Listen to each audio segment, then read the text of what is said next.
ఉగాది రోజున ఏ దైవాన్ని పూజించాలి? వేటిని దానం చేయటం వలన విశిష్ట ఫలితం ఉంటుంది?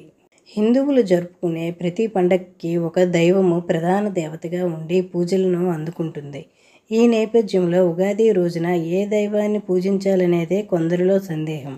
ఉగాది పండగకి కాలమే దైవం కనుక ఇష్టదైవాన్ని ఆ కాలపురుషునిగా తలుచుకొని భక్తి శ్రద్ధలతో పూజించాలి.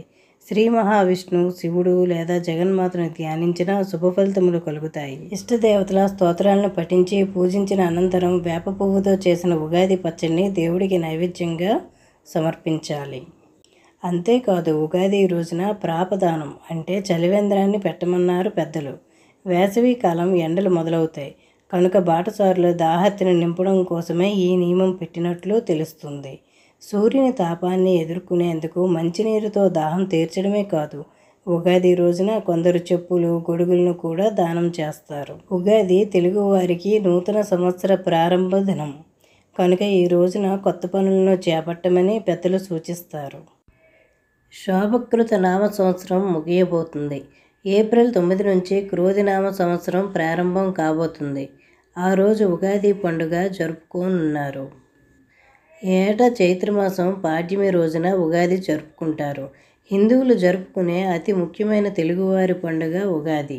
ఈ ఏడాది ఏప్రిల్ 8 అమావాస్యతో శోభకృత నామ సంవత్సరం పూర్తి అవుతుంది.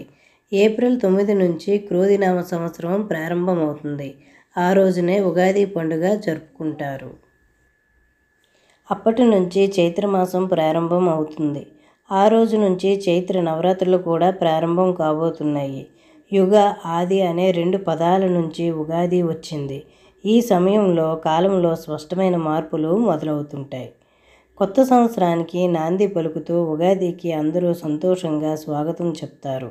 తెలుగు ప్రజలు ఈ పండుగను ఉగాదిగా జరుపుకుంటే మరాఠీలు గుడిపడవగా జరుపుకుంటారు. 2024-2025 తెలుగు సంవత్సరం క్రోధినామ సంవత్సరంగా పిలుస్తారు. క్రోధి అంటే కోపం కలిగించడమని అర్థం. తెలుగు సంవత్సరాలు 60 ఉంటాయి. ఈ విధంగా పేర్లు ఎలా వచ్చాయో చూద్దాం. ప్రభవ నుంచి మొదలయ్యి అక్షయతో పూర్తి అవుతాయి. మళ్ళీ ప్రభవతో ప్రారంభమవుతుంది. ఈ సంవత్సరాలకు పేర్లు పెట్టడం వెనుక అనేక కథలు కూడా ప్రాచుర్యంలో ఉన్నాయి. శ్రీకృష్ణుడికి 16,000 మంది భార్యలు ఉండగా వారిలో సందీపిని అనే రాజకుమారికి 60 మంది పిల్లలు ఉన్నారు. వారి పేర్లు తెలుగు సంవత్సరాలుగా పెట్టారని చెబుతారు. అలాగే నారదుడి సంతానం పేర్లు కూడా వీరికి పెట్టారని మరొక కథ చెప్పుకొస్తున్నారు. పురాణాల ప్రకారం దక్ష ప్రజాపతి కూతురు పేర్లు కూడా ఇవే. చాంద్రమానాన్ని అనుసరించి ఉగాది పండుగను నూతన సంవత్సరంగా జరుపుకుంటారు.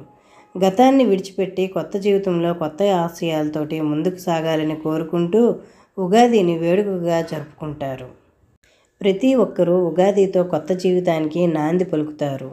ఉగాది సంతోషము, శ్రేయస్సు, శాంతిని ఇస్తుందని ప్రజలు విశ్వసిస్తారు.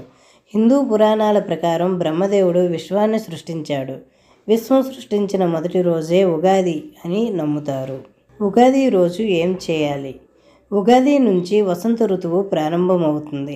కొత్త జీవితానికి స్వాగతం పలుకుతూ ఈ పండుగ రోజు అందరూ ఉత్సాహంగా జరుపుకుంటారు. సూర్యోదయానికి ముందే నిద్రలేచి పవిత్ర నదీ పుణ్యస్నానం ఆచరిస్తారు. కొత్త బట్టలు ధరిస్తారు. గుమ్మాలకు మామిడి ఆకులతో తోరణాలు కట్టి అందంగా అలంకరిస్తారు. గుమ్మాలకు పసుపు, కుంకుమలు రాస్తారు. ఇంట్లో పూజ చేసుకొని షడ్రుచుల సమ్మేళనంతో చేసిన ఉగాది పచ్చడి చేసి దేవుడికి నైవేద్యంగా సమర్పించి ప్రసాదంగా స్వీకరిస్తారు. జీవితంలోని ఎన్నో భావోద్వేగాలు, ఆటుపోట్లకు ఉగాది పచ్చడి సంకేతంగా పండితులు చెబుతారు. ఈరోజు చేసే ముఖ్యమైన పని సాయంత్రం పూట పంచాంగ శ్రవణం వినడం. ఉగాది పండుగ రోజు ముఖ్యమైన ఘట్టం ఇదే. కొత్త సంవత్సరం ప్రకారం రాశి ఫలాలు ఎలా ఉంటాయని తెలుసుకునేందుకు అందరూ తప్పనిసరిగా పంచాంగ శ్రవణం వింటారు. పంచాంగ శ్రవణం ఎందుకు చేస్తారు? ఉగాది నాడు సాయంత్రం వేళ పంచాంగ శ్రవణం చేస్తారు. కొత్త ఏడాది రాశి ఫలాలు ఎలా ఉన్నాయి, గ్రహాల స్థానం ఏ విధంగా ఉంది, ఆదాయ వ్యయాలు ఏ విధంగా ఉన్నాయని తెలుసుకునేందుకు ప్రతి ఒక్కరూ ఆరాటపడతారు. పంచాంగ శ్రవణం వినడం వల్ల సూర్యుడు శౌర్యాన్ని, చంద్రుడు వైభవాన్ని, కుజుడు శుభాన్ని, శని ఐశ్వర్యాన్ని, రాహువు బుద్ధిబలాన్ని, కేతువు ఆధిపత్యాన్ని ఇస్తారని నమ్ముతారు. పంచాంగ శ్రవణంలో తిథి, వారం, నక్షత్రం, యోగం, కరుణ ఫలితాన్ని తెలుసుకోవడం వల్ల గంగా స్నానం చేసినంత పుణ్యాన్ని పొందవచ్చని పెద్దలు చెబుతారు. పూర్వకాలంలో కొత్త ఏడాది వర్షపాతం ఎలా ఉండబోతుంది, ఏ పంటలకు డిమాండ్ ఉండబోతుంది, ఏ రంగంలో ఎలాంటి లాభాలు పొందుతారు, ఖర్చులు ఎలా ఉంటాయి, వాటి విషయాలన్నీ తెలుసుకోవడానికి ఇదొక మార్గంగా భావిస్తారు. అలా ఇప్పటికీ కూడా అదే ఆచారాన్ని కొనసాగిస్తున్నారు. శుభం.